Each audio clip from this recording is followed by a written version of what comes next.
ଶୀତ କାକରରେ ବସିଛନ୍ତି। ଗୋଟେ ଗୋଟେ ବେଡସିଟ୍ ଆଣିକି ଘୋଡେଇ ହେଇଛନ୍ତି ସବୁ। କମ୍ବଳ ବି ଠିକ ସେ ନାହିଁ ପାଖରେ।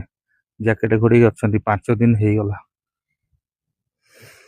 ତ କହିବା ପାଇଁ ମାନେ ପାଟିରେ ଭାଷା ନାହିଁ କହିବା ପାଇଁ। ଆଖିରେ ଆଖିଏ ନିଦ, ପେଟରେ ପେଟେ ଭୋକ। ଆଉ ରାତି 12ଟା ବେଳେ ଏଇ ଯୋଉ 2-3 ଜଣ ପିଲାଙ୍କୁ ଜଗେଇଛୁ କାହିଁକି ନା କୁକୁର ହଙ୍କା ବୁଲୁଛନ୍ତି ତ ସେମାନଙ୍କୁ ସେପଟେ ଛିଡା କରାହେଇଛି। ମୁଁ ଏମିତି ବସିଛି, ନିଦ ହେଇପାରୁନି। ଆଉ କାହାକୁ କହିବା ଏ କଥା।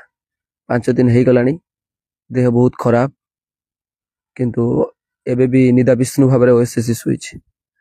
ଆମେ 150ରୁ 200 ପିଲା ଅଛନ୍ତି, 160 170 ଭଳିଆ ପିଲା ଅଛନ୍ତି। କିଏ କଣ ଖାଉଛି କଣ ପିଉଛି କିଛି କାହାର ହିସାବ ନାହିଁ।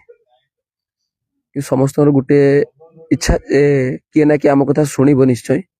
କାହିଁକିନା ଆମେ ଏକଥା ଜାଣୁ ଯେ ଭଗବାନ କା ଘର ଦେର ହେ ପର ଅନ୍ଧେରା ନାହିଁ। ସେମିତି ବିଶ୍ୱାସ ଅଛି ଯେ କିଏ ନା କିଏ ଶୁଣିବ। ଯୋଉଟା ଆମର ଆପଣ ତ ଆସିଥିଲେ, ଆଜି ବି ଆସିଛନ୍ତି, ଦେଖୁଛନ୍ତି ଯେ ଆମର ଡିଭି ଲିଷ୍ଟ ଆମର ଡିମାଣ୍ଡ ଥିଲା। କାହିଁକିନା ଆମ ସାଙ୍ଗସାଥି ଯୋଉମାନେ PCM CBZ PET ସମସ୍ତେ ଜଏନିଂ କରିଗଲେଣି, ତାଙ୍କ ଭିତରେ ଯୋଉ ଖୁସି ଆମେ ସେଇଟା ବି ଟିକେ ଉପଭୋଗ କରିବା ପାଇଁ ଚାହୁଁଛୁ। ଆଉ ଆମେ ପଇସା ଦେଇନୁ ନା, ତେଣୁ ସେଇଥିପାଇଁ 5 ଦିନ ହେଲା ବସିଛୁ। ଆମେ ଯଦି କରପସନ ପାଇଁ କି ଚାକିରି ପାଇଁ କାହାକୁ ପଇସା ଦେଇଥାନ୍ତୁ ତାହେଲେ ଏଠି ଆସିନଥାନ୍ତୁ। ଘର ଭିତରେ ରୁମ ହିଟର ଲଗେଇକି ନହେଲେ ଭଲ ବ୍ଲାଙ୍କେଟ ଘୋଡିକି ଶୋଇଥାନ୍ତୁ। ମାନେ ଅଧେରୁ ଅଧେ ପିଲାଙ୍କୁ କାଶ, ଜ୍ୱର, ଥଣ୍ଡା।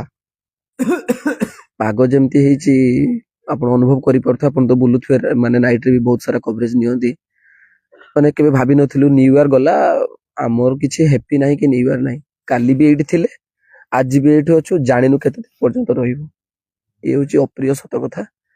କିଏ ଶୁଣିବ ନ ଶୁଣିବ, ବସିଛୁ। ଡେମୋକ୍ରାଟିକ କଣ୍ଟ୍ରି, ପ୍ରଦର୍ଶନ ହିଁ କରିପାରିବା, ଧାରଣା ହିଁ ଦେଇପାରିବା। ଆଉ ଆମ ହାତରେ କଣ ଅଛି? ଅଛି କଣ ଆମ ହାତରେ?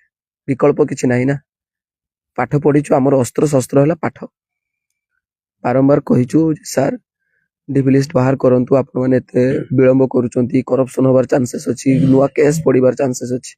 କାହିଁକି ନା କିଛି ପିଲା ତ ଅଛନ୍ତି ନା, ସେମାନେ ଚାହୁଁଛନ୍ତି, ତାଙ୍କର ପ୍ରିଲିମ୍ ହେଇନାହିଁ, ମାନେ ଅଯଥାରେ ଅନ୍ୟମାନଙ୍କୁ ହଇରାଣ କରିବା ପାଇଁ। ଆଉ ସେମାନଙ୍କୁ ସୁଯୋଗ ବି ମିଳିଯାଉଛି ଯେ ଏମିତି ଡିଲେ ହେଲେ ସେମାନଙ୍କ ପାଇଁ ସୁଯୋଗ ମିଳୁଛି। ତେଣୁ ଆମେ ସେଇଥିପାଇଁ ବସିଛୁ, ଦେଖିବା କଣ ହଉଛି କେତେ ଦିନ ପର୍ଯ୍ୟନ୍ତ। ଭଏସ ଶୁଣୁଥିଲେ, ଭଏସ ଭିତରେ କିଛି ଲୋକଙ୍କର ଖାସ ଆସୁଥିଲା ଶୁଣୁଥିଲେ। କାହାକୁ ମଜା ଲାଗୁନି ଆସିକି ଏଠି ଘର ଛାଡିକି ଆସିକି ବାହାରେ ବସିବାକୁ। ଭାଇ ମାନେ ଶୋଇଛନ୍ତି ଅନେକ ଜଣ।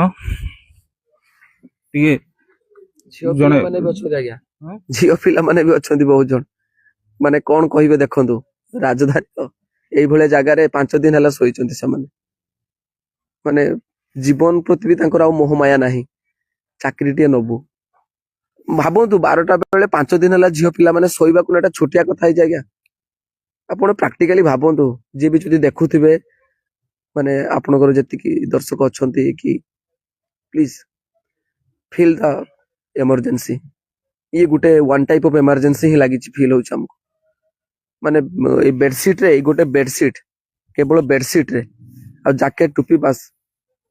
ଏ ଶୀତରେ ଏହା ହଉଛି ଆମର ଅନୁଭୂତି। ନିଦ କାହାକୁ ହଉନି, ମଶା କୁକୁର କାକର ପଡୁଛି, ଥଣ୍ଡା। ଖାଲି ଗୋଟେ ମାନେ ଜାଙ୍କି ଚୁକି ହେଇକି ରାତି ଆଉ ଦିନ କେତେ ସମୟ ବସିବେ।